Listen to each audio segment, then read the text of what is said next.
જો તમારા જીવનમાં ક્યારેય કોઈ મુશ્કેલી આવી ન હોય તો એક વખત ભગવાન પાસે એવી પ્રાર્થના કરવી જોઈએ કે હે ભગવાન, મને થોડી પરિસ્થિતિઓ આપો જેથી હું મારી અંદરની સ્થિરતા ચકાસી શકું. પરંતુ સામાન્ય રીતે આપણે શું કરીએ છીએ? ભગવાન પાસે જઈએ ત્યારે સતત કંઈક માંગતા જ રહીએ છીએ. દીકરીનું સારું થાય, દીકરાને નોકરી મળે, મારી નોકરી કરી સારી રહે, ધંધો વધે, આ વખતે ટર્નઓવર બમણો થઈ જાય. આખો દિવસ માત્ર માંગ્યા જ કરીએ છીએ. વિચારવું જોઈએ કે શું આપણે ભગવાન સામે ભિખારી જેવી વૃત્તિ રાખી રહ્યા નથી?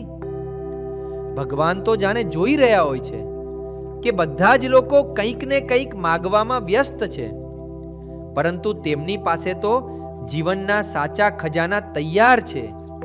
સત્ય, દયા, અહિંસા, પ્રેમ, નિસ્વાર્થ સેવા, દાન અને પુણ્ય. ભગવાન તો તૈયાર બેઠા છે કે કોઈ આવીને આ અમૂલ્ય ગુણો માગે તો તેઓ આનંદથી આપી દે. પરંતુ મોટા ભાગના લોકો શું માગે છે? પૈસા, સંબંધો, ધંધો, નોકરી, પરિવારની સમસ્યાઓ, બસ આ જ. અને પછી ભગવાનને વચન પણ આપે છે, હે ભગવાન, આ કામ પૂરું કરી દો, પછી હું પૂરો તમારો થઈ જઈશ. પરંતુ સાચી વાત તો એ છે કે આપણે આ વચન પણ નિષ્ઠાથી નથી રાખતા. જ્યારે એક ઈચ્છા પૂરી થાય છે ત્યારે બીજી નવી ઈચ્છા ઊભી થઈ જાય છે. આ હકીકત આપણે બધા જાણીએ છીએ, કારણ કે આ આપણો પોતાનો અનુભવ છે.